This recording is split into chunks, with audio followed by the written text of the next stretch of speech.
I built a house a day for 28 days straight, and here's what I learned. The first thing that I learned is that bigger doesn't necessarily always mean better. Here is an example of my day 12 build. This was my very much failed attempt at my very first modern house. The front of this, yeah, it turned out okay. There's not too much detail. It's very basic, very normal. There is literally nothing around the back though, and if you're curious about what happened, go watch the video, but it was not good. Anyways, but bigger doesn't necessarily always mean better. Let me give you an example. Alright, so if we come over here to this one, this is, I believe, let's see, my day 10 house. This I literally am obsessed with because this is one of my builds that I had no inspiration pictures for, and I just absolutely love how it turned out. The shaping of it is so nice, all of the little details, all of the dimension in it, and things like that. I don't know exactly what it is about it, but I think it's mainly the shape of this that I love about it so much. With that said, bigger doesn't necessarily mean better. The second thing that I learned in this is that the palette matters so much more than the shape. Let me show you. Coming over to my day 3 house, here is a look at this build. This build is good because the shaping is good. There are different pieces of it. There's different elements that pop out, like the horse stable, we got the stairs, we got the section on the top, we got these elements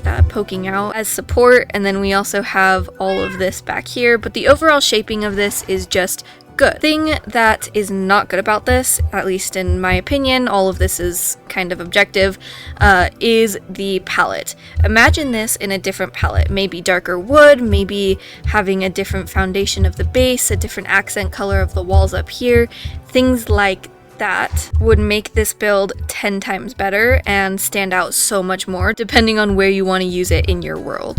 The next one is going to be how depth literally changes everything. Let me find the house really quickly for you. This house right here, this is one of my absolute favorite houses. Everything works so well with this house. It's so simple, it has beginner materials and everything like that. But the thing that I learned from this build is, like I said, depth literally changes everything. So as you can see, all of these little details here, like the slabs, the layering with the leaves that go into the build. We also have these stairs, so it's not flat up against the wall right here. We also have them like poking out a little bit, maybe even this like window shutter thing. All of these little pieces work together and make this build just that little bit more interesting. This next house that I'm going to show you is kind of funny because I had no plan for this one. That being my day 10. This was my redemption arc for modern building after that first big one. It was so bad. Anyway, the thing that I learned from this one is that you don't necessarily have to have a plan for something to look good. This build was definitely a trust the process build. It started out looking like a candy bar or who knows what else, but at the end of the day, I'd say it turned out pretty decent. Everything except for the mustached man, that is. If you know, you know.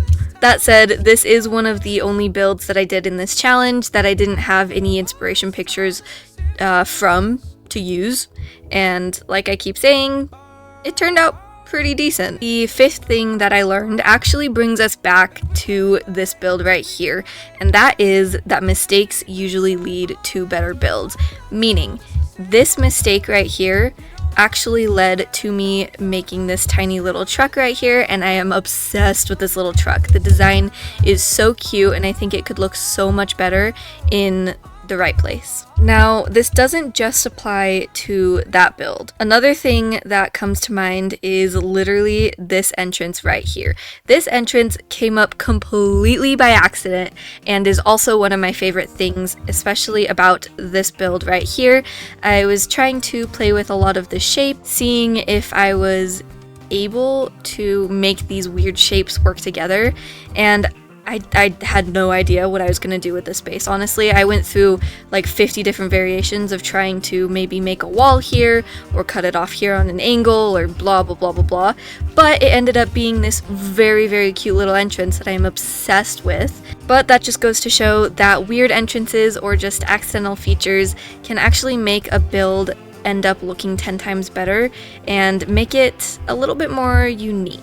The next thing that I learned actually brings us to day 1, and that is that detailing is really what makes a build feel real and lived in and immersive. So the reason I bring us back to day 1 is because of that fact, because detailing makes a build look just 10 times better. And I think that you could tell a difference between this one and all of my other builds, at least for this challenge, because of all of these details that are sitting around the place, like these fences and the lanterns and the leaves and little pieces and elements that actually show someone is living in it.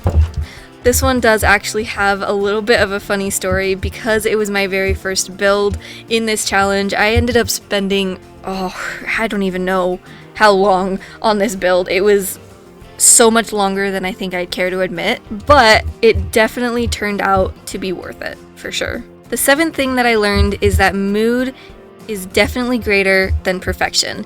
The mood of this house doesn't necessarily fit into this flat world because of the surrounding area. The surrounding area really has a huge impact on how the build feels.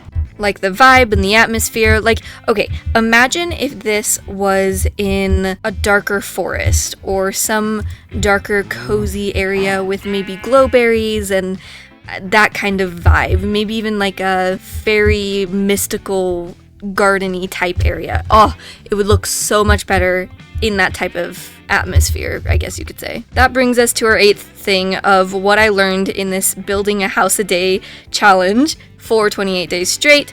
The 8th thing that I have learned is that you definitely get a lot better way faster than you think. And you can't necessarily tell from just looking at all of these builds, but when you do practice and or do some sort of challenge like this, you can definitely tell a difference in the way you think about building. And after getting more comfortable with these smaller sized houses, it makes me a lot more confident to start working on all of the bigger sized projects that I never would have even thought of doing. Now on to the 9th thing that I've learned.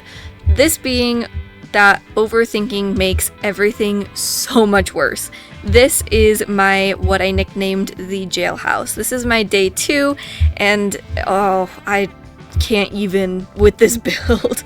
It's not absolutely terrible, but it definitely has a lot more potential than I left it looking like, for sure. But when building it, there were so many parts of it that I was just overthinking and couldn't figure out, and I was learning how to do roofs and how to do this texturing right here. Like, all of these new things that I have never learned before was starting to show in this build specifically, and this first part is the first part that I had built, and it looked like what I mentioned before, a jailhouse, and it was so bad and made the overthinking of it so much worse. That is an example of how overthinking can impact your building, especially when it comes to learning how to build different things for the first time.